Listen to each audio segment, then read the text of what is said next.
آپ نماز کو پہلے قائم کریں، ٹھیک ہے، اور بس وہ نماز اگر قائم ہو جائے تو بڑی بات ہے. وہ جب تک نماز قائم نہیں ہوتی، اگر پرائمری پاس نہیں ہے تو پی ایچ ڈی کی کتاب اٹھا کے آپ دیکھنا شروع کر دیں گے تو آپ اپنا دماغ خراب کر لیں گے. Getting my point? ٹھیک ہے، وہ یہ چیز جو ہے یہ بعد میں ہے. پہلے تو نماز قائم ہو، نماز قائم ہونے کے بعد ایڈیشنل چیزیں ہیں، ٹھیک ہے. تو ذکر جو ہے یہ بہت بڑی بات ہے، لیکن ذکر سے بھی کیا افضل ہے؟ ذکر سے افضل کیا ہے؟ اب ذکر سے افضل فکر ہے، تفکر، ٹھیک ہے. تو یہ حقوق اللہ ہے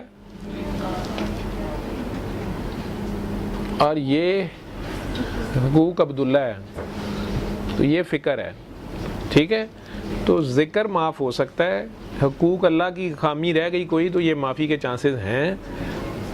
حقوق عبداللہ نہیں چھڑدا ہوندا، عبداللہ ایتھے ہی پڑھ لیندا انہیں اس دن دا، وہ ایک دن جو مقرر ہے اس کا انتظار نہیں کرتا. ایتھے چپیڑ مارو تو نالوں نال دو کو سننے لو، ادھر تو یہ حال ہے. تو یہ حقوق عبداللہ جو ہے نا، یہ اگر رہ جائے اور یہ بہت زیادہ ہو تو یہ منافقت ہے. قول زیادہ ہو اور فعل کم ہو، یہ منافقت ہے، ٹھیک ہے. منافق کے نصیبے میں ہدایت نہیں ہے، پھر وہ پھنس جاتا ہے پھر الٹا، ٹھیک ہے. تو اللہ نے خود ہی کہا ہے کہ میں نے کتاب کے وارث 3 طرح کے لوگ بنائے ہیں. ایک وہ جو اپنی جانوں پہ ظلم کرتے رہتے ہیں، یہ میرے اشارے کو سمجھو. ایک وہ جو اپنی جانوں پہ ظلم کرتے رہتے ہیں. ایک وہ جنہوں نے درمیانہ رستہ اختیار کیا. اور ایک وہ جو نیکی اور بھلائی کے کاموں میں سب سے افضل لے کے سبقت لے گئے، اور یہی حقیقی ہدایت ہے جو نصیبے والوں کو ملتی ہے، ٹھیک ہے. اے نبی اپنی جان پر ظلم مت کر، میں نے یہ کلام مشقت کے لیے نہیں اتارا. سورہ طٰہٰ کا سٹارٹ ہے. سرکار کو کہا جا رہا ہے تو میں اور آپ کس کھیت کی مولی ہیں، ٹھیک ہے. تو ان سے زیادہ کوئی کام نہیں کرنا. اگر تو امام ہے تو وہ سورہ کوثر پڑھ رہا ہے تو آپ پیچھے چپ کر کے کھڑے رہے، پیچھے سورہ بقرہ نہ شروع کرو. سمجھ آ گئی ہے؟ تو انجن نو انجن رہن دو، ڈبا ڈبا رہے. جے ڈبا پیچھو تکے مارے گا انجن نو تو گستاخی بھی ہے اور موت بھی ہے، ٹھیک ہے. تو اپنی جان پہ ظلم شروع ہو جاتا ہے تو پھر ڈاکٹر صاحب کوئی نہ کوئی نام رکھ لیتے ہیں بیماری کا. وہ کہتے ہیں یہ بیماری ہے، وہ بیماری ہے. روح پہلے کمزور ہوتی ہے تو پھر جسم بیمار ہوتا ہے.